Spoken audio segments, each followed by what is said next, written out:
mind into how to observe. And this is again from Sherlock Holmes. You did not know where to look, and so you missed all that was important.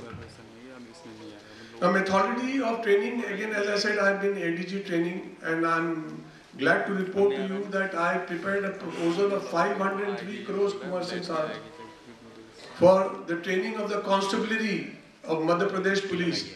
And my logic was just about a few lines. My logic was 70% of the police force is constituted by the constables. If the constables are well trained, most of the job of the police will be done because that is the cutting edge level. And in that, I was also part of the sales, creating the syllabus for the constabulary.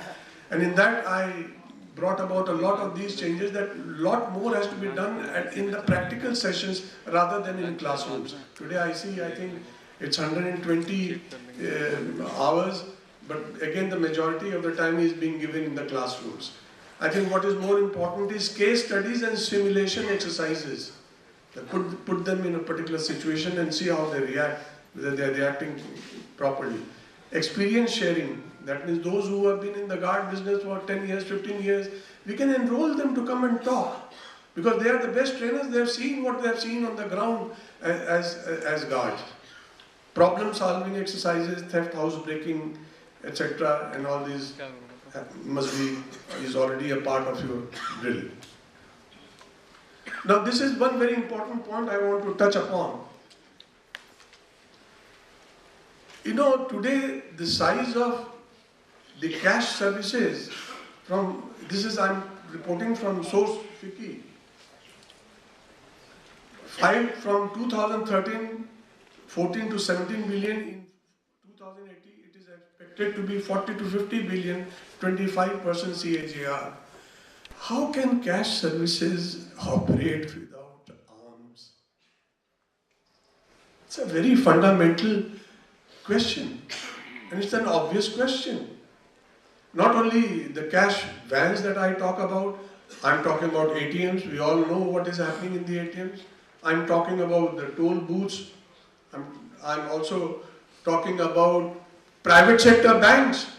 Now there is a Yojana where we are trying to enroll as many people as possible, and we are opening out our banking system and creating more and more private sector banks. Who is going to guard them?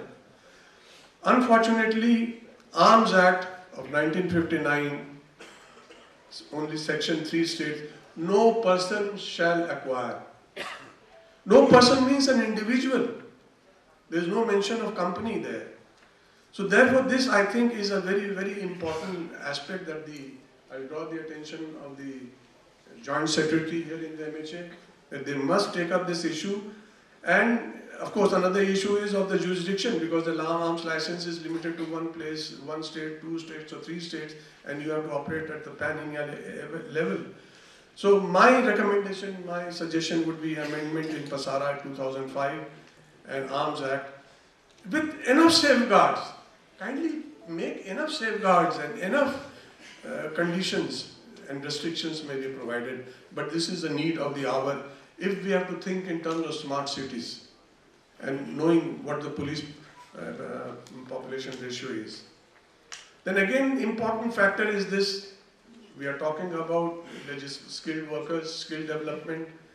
I'm surprised to know, I'm rather not surprised to know, I know it, even the salary of a constable under the last pay commission was that of a postman. And all the risk that a postman has is perhaps if he goes to knock at your door and deliver a letter, he may be bitten by a dog. So somehow or the other, I don't know, it has not got into the system in this country that police itself was always placed under the non-planned budget and therefore was shortage of funds. I hope this malice does not transfer into the private security industry. I have seen it 35 years. And kindly take note of this, that this minimum wages has to be prescribed, and even if they are not doing it, as I started from my entire presentation was on focusing on people, the better you pay, the better services you will get. You know, motivation comes from within. It cannot be enforced. He can salute you, but behind that salute he might be abusing you, saying all kinds of things against you. But when the best output comes, when the guard wants to give it not because for his boss, but because he wants to do so. And how he wants to do so is what I've been trying to put down. And of course, as Mr. Bhatnagar also pointed out, that there is a lot of problem of attrition. But in case the skill, if the semi-skilled workers can be raised to the level of skilled laborers, skilled workers, and I think it's again, I'm not talking, because we are talking about 160 hours of training.